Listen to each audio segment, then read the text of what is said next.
Doctor టిడ్మస్ గారు చెప్పిన మాటలు జ్ఞాపకం చేసుకున్నారు. క్రిస్మస్ వేడుకలు ముగిసిన మీదట నలుగురు మిషనరీలు పామ్ బీచ్కు వెళ్లవలసిన కార్యాచరణను రూపొందించుకున్నారు.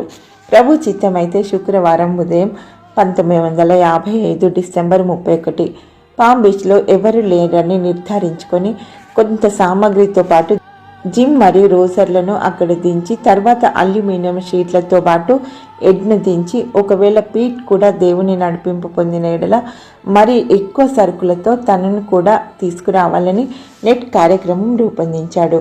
1955 సంవత్సరాంతంలో అందరూ తమ హృదయాలను పరీక్షించుకుంటూ ఇంకా దేవుని సన్నిధిలో తమను తాము సరిదిద్దుకుంటున్నారు. 1956 జనవరి 1 నాటికి పీట్ ఫ్లెమింగ్తో సహా అందరు మిషనరీలు దేవుని పని కొరకు సంపూర్ణ సిద్ధపాటు కలిగి ఉన్నారు. ప్రభు పీట్ మరియు ఆలివ్ ఇద్దరితోనూ తన వాక్యం ద్వారా తన చిత్తం బయలుపరిచాడు.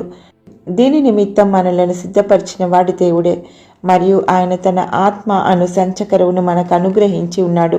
2 కొరింథీ 5:5.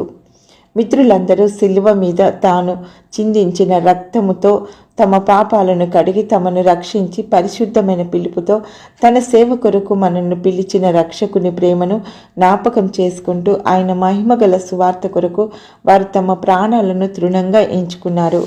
ఒకవేళ తమ భార్యలు విధవరాండ్రైపోయిన పక్షంలో వారు ఎలా దేవుని పట్టుకోవాలి అని కూడా ఆలోచించారు. దేవుని ప్రేమ చేత బలవంతం చేయబడిన వారు అలాగే ఆలోచిస్తారు.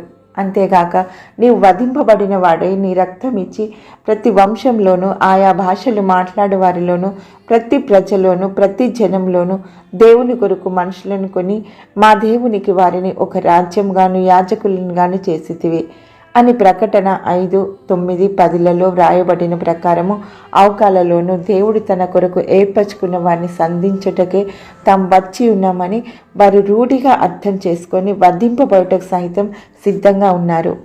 పామ్ బీచ్లో తాము అడుగిడిన తర్వాత జరగవలసిన సంగతులను గురించి రోజర్ ఒక ప్రణాళికను రూపొందించాడు.